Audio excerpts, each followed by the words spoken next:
আর শেষবারের মতো তওবা, মাওলা তুমি ভালো করে দাও।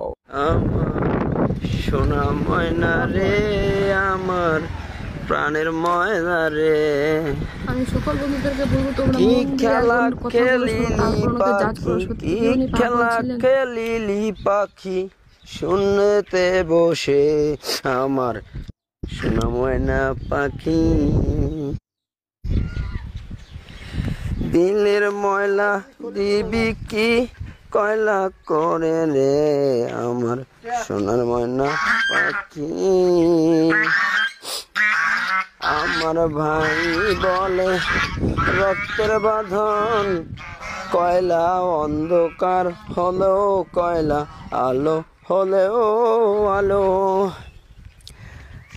আমার আপন ভাইও বলে রাজনীতি করবি না মনু, তারপরে তো আমার এনামুল ভাইয়া রে বলে আমার কাছে আয় রে, কেমনে আমু ভাইয়া রে তুমি মাপ যদি না করো ওরে, আমার দিলের ময়লা রে, আমার প্রাণের ময়লা রে, কি করিয়া দয়াল তুমি ধৌত করিবে, আমার পাপের নাই যে সীমাহীন, নাই রে সীমাহীন।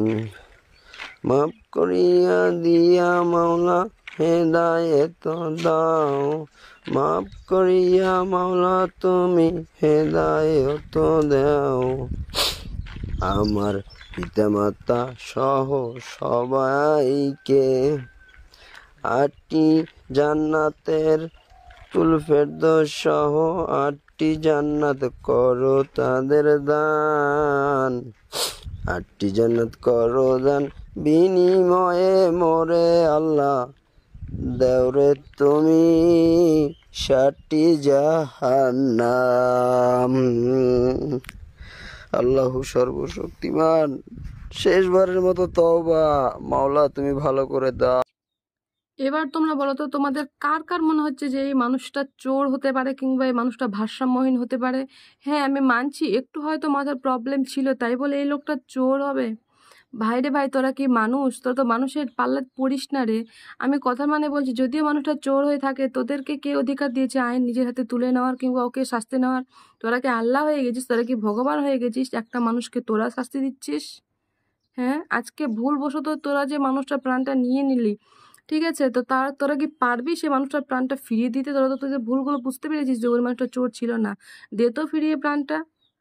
ঘটা করে আবার লোকটাকে ভাতও খাওয়ালে, আহারে সেই লোকটা আদৌ কি জানতো যে এই খাওয়া তার শেষ খাওয়া? এই খাওয়া তাকে খাওয়ানো হচ্ছে যেন শরীরে আরো শক্তি হয়, তারা যেন আরো আরো বেশি করে মেরে মেরে তাদের হচ্ছে রাগটা ঝাড়তে পারে। জানতো না। কোন মানুষ আমরা?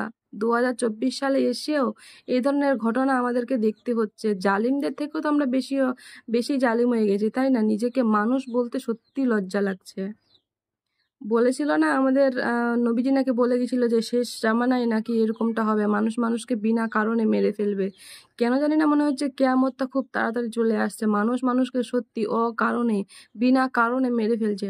বাংলাদেশের প্রত্যেকটা মানুষকে বলছে তোমরা এটা তীব্র প্রতিবাদ জানাও। আমরা একজন ইন্ডিয়ান হয়ে যখন এই জিনিসটার প্রতিবাদ জানাচ্ছি, তোমরা বাংলাদেশের মানুষরা কি করছো? এই ছাত্রলীগ নাকি দেশ স্বাধীন করেছিল, কোন ঘটা ঘটতে দেশ স্বাধীন করেছিলেন?